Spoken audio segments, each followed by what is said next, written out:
Hare Krishna, Namaste, Chapter 11, entitled as Vishwarupa Dharshana Yoga, Sloka 39 and 40, Part 2.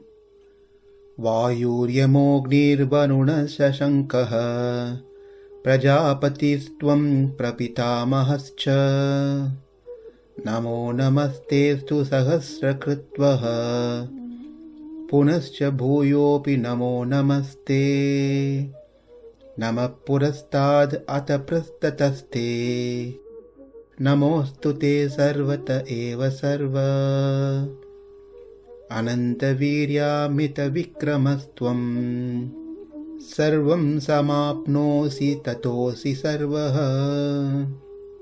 In the previous part of these set of slokas, from the first half of the 39th sloka, we learned that all the shabdam, the words, the names, represents the Supreme Lord. The vācya-vācaka sambandha, the names vāyur, yamo, gnir, are the names of the Lord. It is not only these 3 or 4, but every names. My name, your name, everyone's name. Why? Because we are all part and parcel of Krishna. We are also Krishna's energy. Number 3, the Supreme Lord Sri Krishna is within us as antaratma.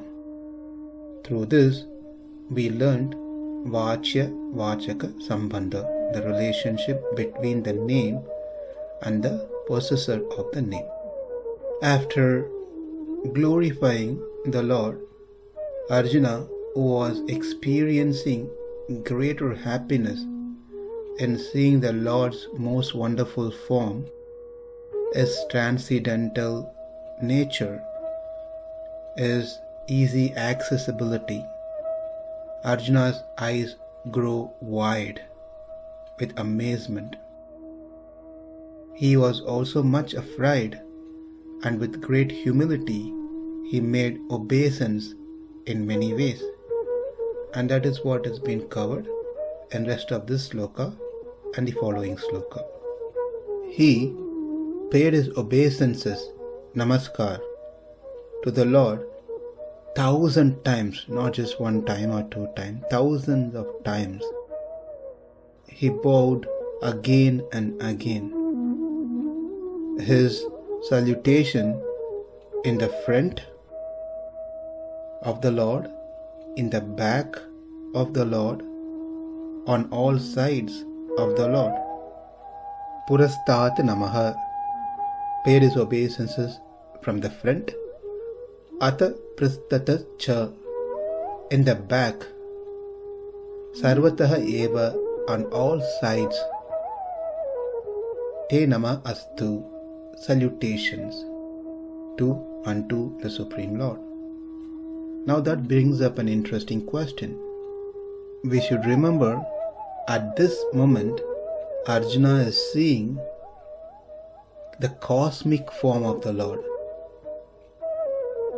which means it's not a form which can be restricted in one place in front of him.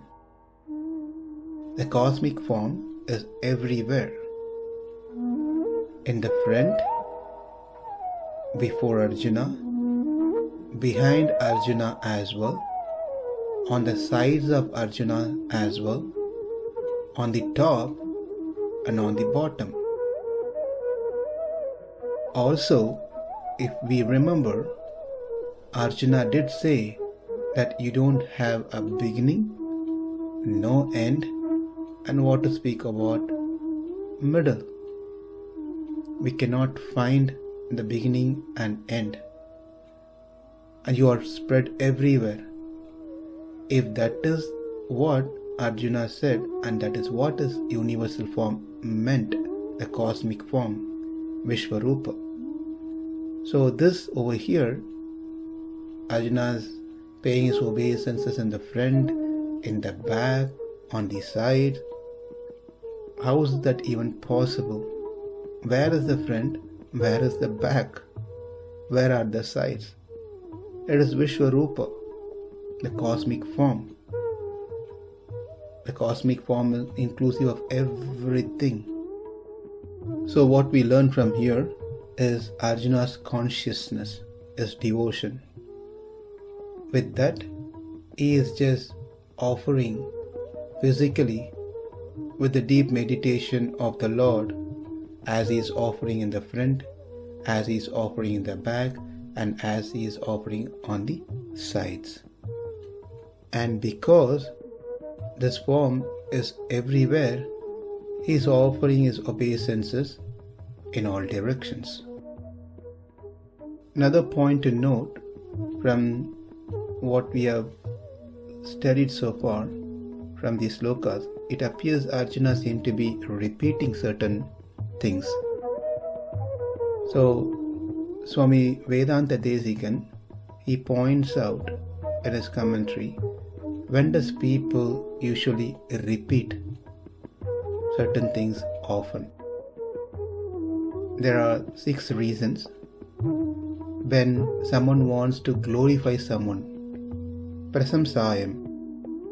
Next is pratigyam, to promise someone.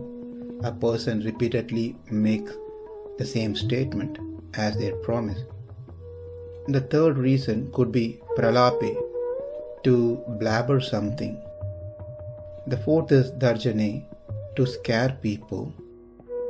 And fifth is bhaya, out of fear people say things repeatedly. And the sixth is jaya, vijaya, when someone gets victory, win over something, they repeatedly speak about that.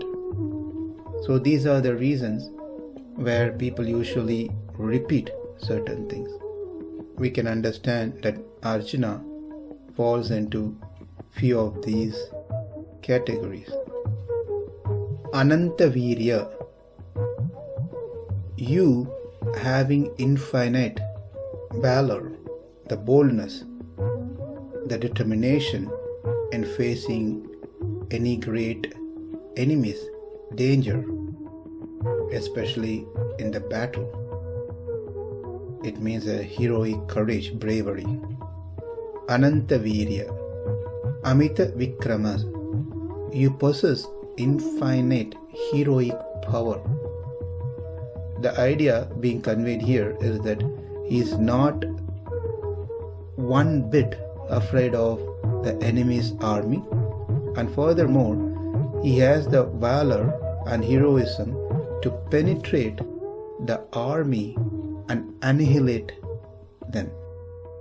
The last point that we have to see is the last line of the 40th sloka. Sarvaṁ samāpnoṣi tatosi sarvaḥ. You are all-pervading, and thus you are everything. When Arjuna says you are everything, the idea is not about jiva para aikya, meaning the jiva and Ishvara are one and the same, whereas all the achit, all the material things are illusion. That is not what Arjuna is expressing here, saying that we are all one and same. What Arjuna is saying here is, since you are pervading in all beings, in vāyur, yamo, agni, chandra, varuṇaḥ, and so forth, you reside as their antaryami. Hence, Arjuna says, you are all of them.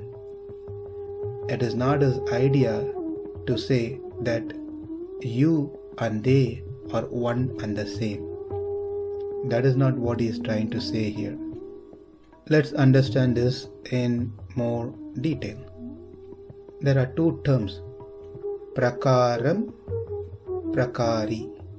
Prakara means the qualities, guna, and prakari is one who possesses those qualities.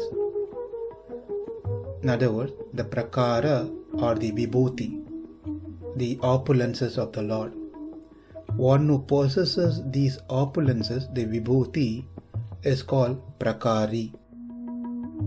The prakari and prakara are so closely united.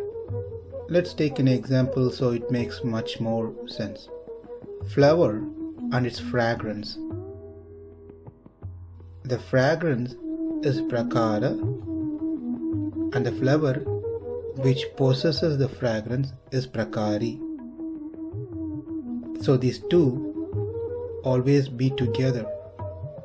Likewise, the Lord and his vibhuti are always together. Therefore, it is said, there is no a second to Brahmā. There is no second to the Supreme Lord, which does not mean that nothing exists. Does not mean that it's only Brahmā and everything else is illusion, maya, or doesn't exist.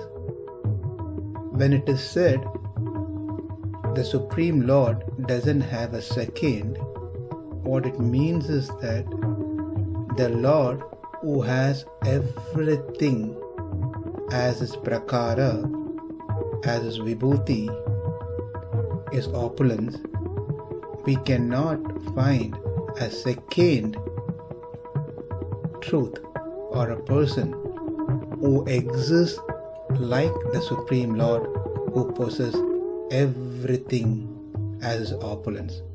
In that sense, the Lord doesn't have a second. Therefore, it is not aikya, oneness, rather it is about inclusiveness of everything within the Lord. Because the chapters and slokas we learned so far, it speaks about Vishwam, the cosmic manifestation of everything. After studying everything, and we don't want to end saying that we studied so far is all non-existence. It's all maya. That doesn't make sense. Rather, we should understand that everything exists as part and parcel of Supreme Lord. Nothing can exist without the Supreme Lord, without being part and parcel of the Supreme Lord. Therefore, the Lord is one who possesses everything as his vibhuti. We cannot find a second person who is of similar nature. Therefore, you are everything. Sarvaṁ samāpnoṣi tatosi sarvaḥ. After completely realizing clearly that Sri Krishna is the Supreme Lord, Arjuna now going to start begging for forgiveness for all the disrespect he showed towards the Lord in many ways. That will be covered in 4 slokas that's following: 41, 42, 43 and 44. Vāyur, yamo, gnir, varuṇaḥ, śaśāṅkaḥ, prajāpatis tvaṁ, prapitāmahaś, namo namastestu sahasra-kṛtvaḥ, punaś bhūyo namo namaste, namaḥ purastād atha pṛṣṭhatas, namostute sarvata eva sarva, ananta-vīryāmita-vikramas tvaṁ, sarvaṁ samāpnoṣi tatosi sarvaḥ. Namaste. Hare Krishna.